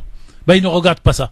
Ils regardent les buzz, les clips, les femmes à poil, comment émigrer. Ils ne regardent, j'allais dire, on a un problème de conscience qui est de moins en moins transmise et que c'est le buzz que ça se passe dans le monde arabe comme ça se passe ici. À part peut-être la Syrie qui est en guerre et qui doit défendre sa vision du monde, l'Iran et les téléspectateurs des télévisions de Hezbollah, la majorité quand vous allez au Liban, c'est les chansons vidéo dans tous les cafés, y compris sur le portable. Donc on va pas non plus se voir la face. C'est pas qu'ils ne savent pas. C'est l'image de nos médias aujourd'hui. Oui, c'est l'image de nos médias. Ce n'est pas qu'ils ne savent pas. On parle de la France. Aujourd'hui, on parle plus de ces sujets. De ces sujets. Non, mais je parle pas de la France. Moi, je parle de l'autre côté de la Méditerranée. C'est pas que les gens ne savent pas. Mais à l'image ici, on parle des buzz, on parle de rappeurs qui fait 10 vues sur YouTube et qu'on fait des émissions à longueur de journée. On voit que voilà des propos sortis de leur contexte où ils peuvent être interprétés de différentes et faire des émissions, mais on veut absolument pas expliquer les tenants, les aboutissants de ce qui se passe au Moyen-Orient parce qu'on n'est pas à l'abri du Troisième Guerre mondiale. Sofiane, restez avec nous. Deux choses. Donc le livre, en tout cas l'auteur que je cherchais tout à l'heure, vous tapez sur l'internet, je ne vais pas dire X ou Y. Vous avez dit Goldstein. Guillaume Veil-Rénal. Ah non. Ah bah. Tapez et c'est Guillaume Veil Rénal, qui est le frère de Clément. Clément, c'est le journaliste qui a sorti l'affaire des camps, et qui lui est un sioniste comme Goldladel, comme beaucoup d'autres. J'allais dire ce sont trois, mais ce Guillaume qui est l'avocat a écrit un livre en 2005. Je suis pas sûr du titre, mais vous le trouverez. Peut-être que c'est une haine imaginaire contre enquête sur le nouvel antisémitisme à Armand Collin 2005. Et dans une des pages, il écrit que la hantise des Juifs d'Algérie rapatriés en France et citoyens français aujourd'hui ont une hantise qu'ils diffusent dans tout leur cercle. C'est qu'il faut pas que les arabo-musulmans et un poids correspondant à leur quantité, comme dit l'autre, pour ne pas le reciter pour la 15e fois, et que si les arabo-musulmans venaient à arriver à accéder au pouvoir politique, ils vont finir par imposer donc la Déma comme c'était en Algérie, en ayant oublié que la Déma, et c'est toujours des sujets polémiques, est versé en contrepartie d'une défense, puisque les juifs dans les pays musulmans ne sont pas obligés de rentrer dans l'armée et de faire la guerre. Et en tout cas, voilà l'explication, si vous voulez chercher pourquoi il y a tout ça, c'est la peur de la démitude que les musulmans sont censés réappliquer. Alors, dernier mot, c'est comme si les juifs de Tunisie d'aujourd'hui, ou comme si les juifs du Maroc aujourd'hui, parce que ce sont les deux pays où il y a encore au Maroc beaucoup de juifs et en Tunisie un peu, étaient sous le statut de Déma depuis les indépendances. Merci Sofiane, en tout cas, dans un instant. Christophe. Merci, bon week-end Sofiane. Dans un instant, Tarek. Mardi soir, on a refusé une énième demande de libération après que Tarek Ramadan a été confronté à la deuxième plaignante, alias Christelle. Et apparemment, on a révélé des SMS qui ne vont pas dans le bon sens pour Tarek Ramadan. On en reparle dans un instant. On attend les SMS, cher Christophe. Juste une chose. Oui. Donc, on a gardé 2 mois en plus en prison, monsieur Tarek Ramadan. Oui. Parce que Christelle a refusé une confrontation début juillet. C'est ça. Voilà. À tout de suite. Juste après la pub, Tarek Ramadan, donc, toujours et encore en prison. Est-ce que l'on veut faire de Tarek Ramadan le prisonnier qui va aller jusqu'à son procès? À tout de suite. France Maghreb 2, France Maghreb 2. Tarek Ramadan, cher Tarek, parmi auditrices, auditeurs, c'est vu mardi 25 septembre. Les juges ont refusé effectivement une nouvelle fois la libération de Tarek Ramadan, incarcéré depuis le 2 février. Alors cette fois, les juges s'appuient, Tarek, sur un rapport d'expertise informatique du téléphone et de l'ordinateur de Tarek Ramadan, 82 pages, remis au juge le 24 septembre, un document qui comprend notamment, qui comprend notamment des échanges SMS entre Tarek Ramadan et Christelle en 2009, et ceux également avec Nda Yari. Alors pas Nda Yari, avec Christelle. Oui, et il y a Nda Yari aussi. Dans ce rapport, il y a des échanges de SMS. Alors, je précise que les textos à caractère sexuel envoyés par Tarek Ramadan à la deuxième plaignante, donc Christelle, semblent montrer que l'islamologue aurait menti sur la nature de sa relation avec Christelle. La position de Tarek Ramadan disant qu'il n'y a pas eu de relation avec cette deuxième plaignante semble désormais intenable, puisque le document montre notamment que Tarek Ramadan serait resté en contact avec Christelle au moins jusqu'au mois de décembre 2009. C'est ce qu'indique donc ce rapport. 2 choses. Oui. Avant qu'on passe à la tranchée. La première chose, c'est que je n'ai pas consulté les 82 pages puisqu'ils n'ont pas été publiés, mais j'ai consulté l'article du Monde qui dit les avoir consultés, et je retiens un seul mot de ce que vous venez de dire, cher Christophe, semble indiquer. Ok, parce qu'à aucun moment, dans en tout cas les textos, c'est pas pour, je resterai pas sur les faits sont entre les mains de la justice, mais les textos disent je t'ai vu hier, il y a eu de la violence hier, mais à aucun moment il y a le mot rapport sexuel. Je veux pas aller plus loin, on est sur non, il n'y a pas de rapport sexuel, mais il y a des propos. Voilà. Qui laisse supposer que. Bon, voilà. Il laisse supposer, vous savez, après les avocats, c'est leur travail. Ça, c'est la première. La deuxième chose, si c'est ça le motif, monsieur Ramadan a été, depuis son incarcération, retenu pour une raison principale. Cette raison est que il faut pas qu'il puisse faire peur et influencer les personnes qui le dénoncent. Oui, pas de pression. Pas de pression. Aujourd'hui, quelle pression il va faire avec tout ce qui est déjà passé et éventuellement avec ces SMS? Au contraire, ces SMS devraient aider à sa libération puisque tout est dans la boîte. On est d'accord? Donc c'est autre chose qu'il faut chercher. Et justement, c'est avec autre chose après la lecture de l'article du Monde, que je voulais écrire un nouveau papier qui s'appellerait « De quoi l'affaire Tariq Ramadan est-elle le nom ?» La suite. Et en lisant mon papier du 16 février 2018, je trouve que j'ai rien à ajouter, et c'est pas de la prétention, parce que toutes ces questions, on les avait déjà posées à l'époque, et je me dis, on va relire le texte pour voir si les auditeurs trouvent qu'il y a une différence entre ce qu'ils ont suivi depuis 7 mois et aujourd'hui. Et donc c'est pour ça qu'on va écouter. Ça ne m'empêchera pas d'écrire une fois, un peu plus tard, la suite, en me disant que c'est la dernière cartouche des juges, parce que là, il va y avoir un appel, et que la cour d'appel trouvera probablement, à mon sens, les arguments assez faibles de dire il y a les SMS qui confirment, donc on m'en tient en prison. On écoute. On écoute donc cet avis tranché que vous avez écrit et donné à chaud le 16 février dernier, 16 février 2017. 18, pardon. Oui, c'est vrai. C'est vrai, le temps passe. Sinon, ça lui ferait, oui, pardon. Ça lui ferait 1 an et 7 mois. Oui. 2018, effectivement, sur France Maghreb 2, dans cette émission Le Grand Forum, Tariq Mabi. De quoi l'affaire Tariq Ramadan est-elle le nom? Effectivement. Un auditeur m'interpelle. Monsieur Mami, que signifie pour vous l'affaire dite Tariq Ramadan? Vous qui êtes juriste, vous qui êtes journaliste, vous qui connaissez l'histoire de l'islam et de la France d'après vos chroniques et vos interventions téléphoniques. À une question directe, réponse directe. Cette réponse risque de fâcher tout le monde, ou pour le moins ne pas satisfaire entièrement les supporters et les détracteurs de M. Tariq Ramadan. Ma chronique ne vient ni soutenir aveuglement M. Tariq Ramadan, ni le flinguer sans aucune retenue. Pour cela, je me tiendrai aux faits. Seulement aux faits, uniquement aux faits, et j'oserai une question à la fin de cette chronique.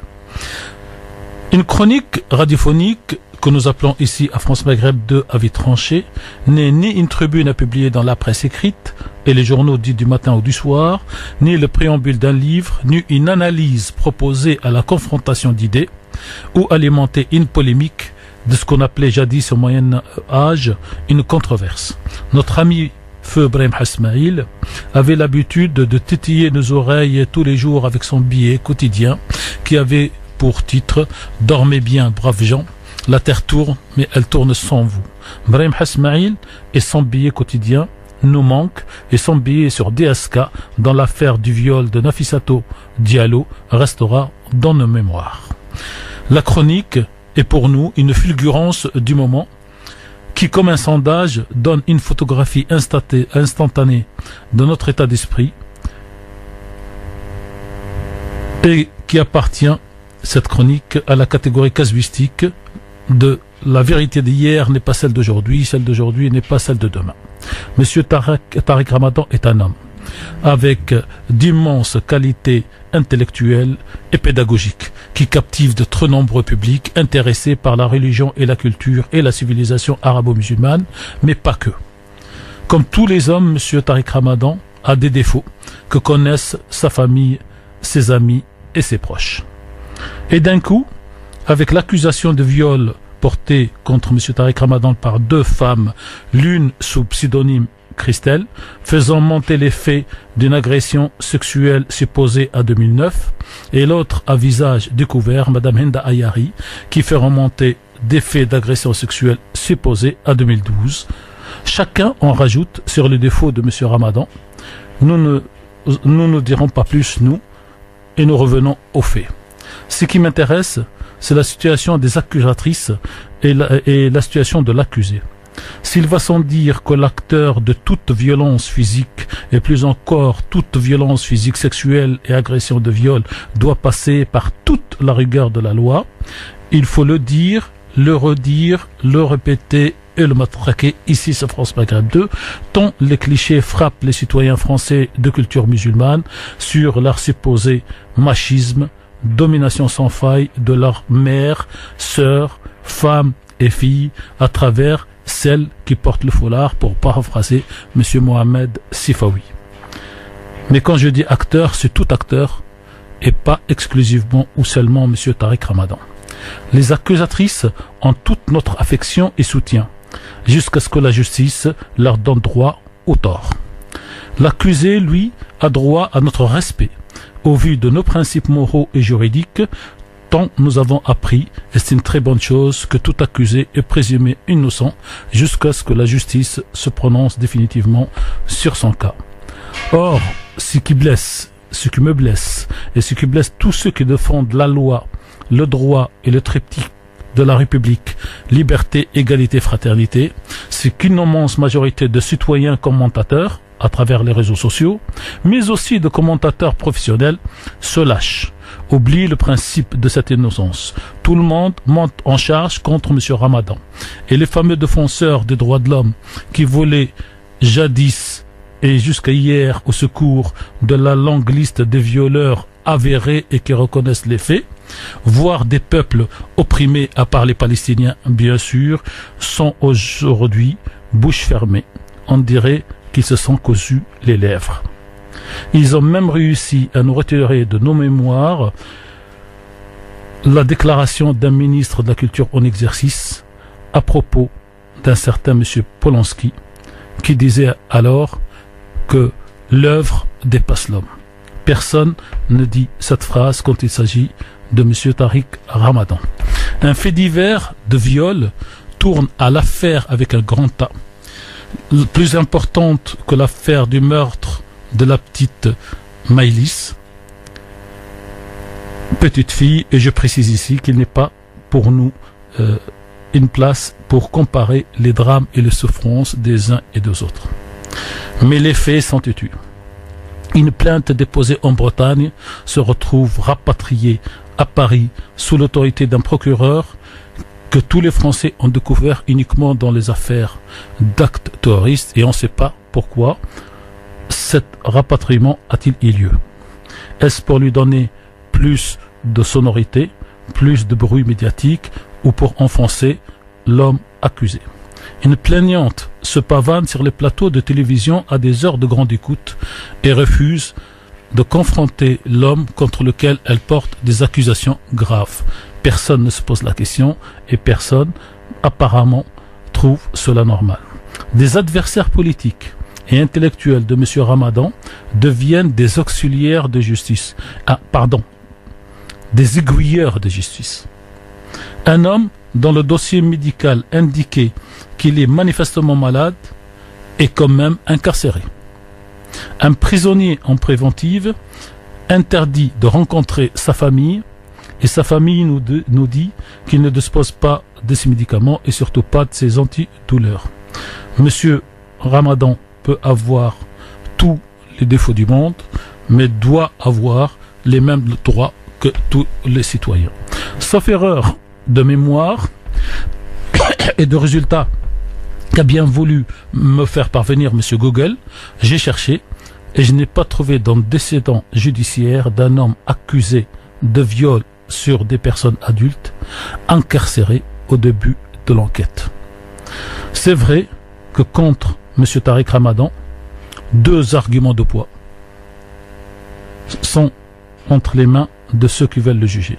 Premièrement, il n'est pas citoyen français, mais citoyen suisse. Deuxièmement, et c'est une circonstance aggravante pour beaucoup, il est de confession musulmane.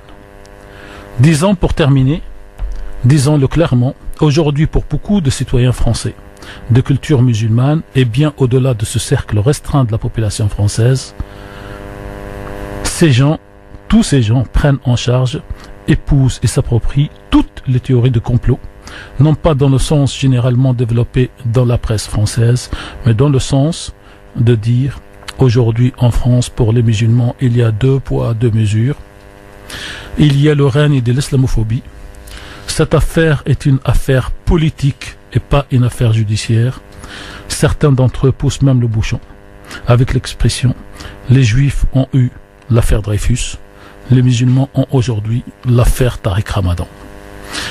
Avec une précision amère, c'est oublier très vite les souffrances de 2 hommes, Dreyfus et Ramadan, pour retenir l'innocence de l'accusé d'hier, Dreyfus, et espérer l'innocence de l'accusé d'aujourd'hui, Ramadan, afin que la République reste la République.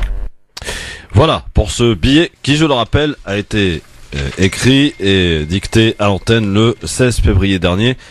C'est pour ça que, évidemment, il y a quelques choses qui ont changé, quelques petites choses qui ont changé, puisque la confrontation avec Ndayari a eu lieu, puisque la famille maintenant peut aller le voir. Voilà, à quelque chose près, finalement, rien n'a changé. Hein.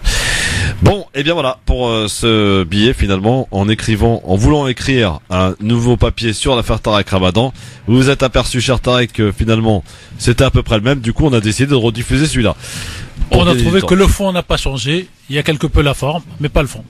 Merci à tous et bon week-end sur France Maghreb 2. Restez bien avec nous sur votre radio France Maghreb 2. N'oubliez pas d'ailleurs, rendez-vous important dimanche soir pour rendre hommage à Sham Hasni, 24e anniversaire de son assassinat près de chez lui à Oran en 1994, le 29 septembre. DJ Nabil lui rendra hommage dans un spécial Hasni dimanche soir sur France Maghreb 2. Et évidemment, toutes les émissions du week-end avec l'excellentissime Medjahed. Bon week-end à tous. À lundi, Marine Garel pour l'info. Bonsoir Marine. Bonsoir à tous. Un tsunami a frappé l'île de Célèbes après un puissant tremblement de terre. La vague a atteint jusqu'à 2 mètres. L'agence de gestion des catastrophes indonésienne avait pourtant levé son alerte au tsunami qu'elle avait lancée juste après le séisme de magnitude 7,5. En France, un abattoir pris pour cible la nuit dernière. Ça s'est passé dans le département de l'Ain. Près de 3000 mètres carrés ont été détruits par les flammes. Plusieurs départs de feu au même instant. La piste criminelle ne fait aucun doute dans un contexte d'attaque de militants véganes contre des charcuteries. Des avions de la compagnie Ryanair cloués au sol aujourd'hui. En cause une nouvelle grève, mouvement des personnels navigants dans 6 pays, l'Italie, l'Espagne, l'Allemagne, le Portugal, la Belgique et les Pays-Bas. 250 vols sont annulés d'après la compagnie à bas coût. Ça représente environ 10% des trajets prévus. Plus de 40 000 passagers sont concernés par cette grève. Les personnels navigants mobilisés demandent de meilleures conditions de travail. À Rodez, dans l'Aveyron, l'homme qui a poignardé à mort le chef de la police municipale est passé aux aveux. Il reconnaît avoir porté 9 coups de couteau contre le policier, a priori un assassinat. Cet homme voulait se venger parce que son chien lui avait été retiré par les policiers. Le nombre d'avortements était stable en 2017 par rapport à 2016. Conclusion d'une étude menée par les services du ministère des Solidarités et de la Santé. Elle est publiée aujourd'hui. L'an dernier, près de 217 000 interruptions volontaires de grossesse ont été réalisées. Aujourd'hui, les femmes se mobilisent en France et dans le monde entier pour défendre leur droit à avorter. Dans l'Hexagone, la clause de conscience des médecins est au cœur des débats. Elle leur permet de refuser de pratiquer des IVG. Les populistes au pouvoir en Italie ont décidé de défier l'Europe. Le gouvernement italien va en effet laisser courir le déficit pour pouvoir financer une baisse des impôts. Les populistes refusent de se soumettre au diktat de Bruxelles qui demande à l'Italie de réduire sa dette. Une décision du gouvernement italien qui provoque des remous sur les marchés financiers. France Maghreb 2, service, info, musique, divertissement. France Maghreb 2. France Maghreb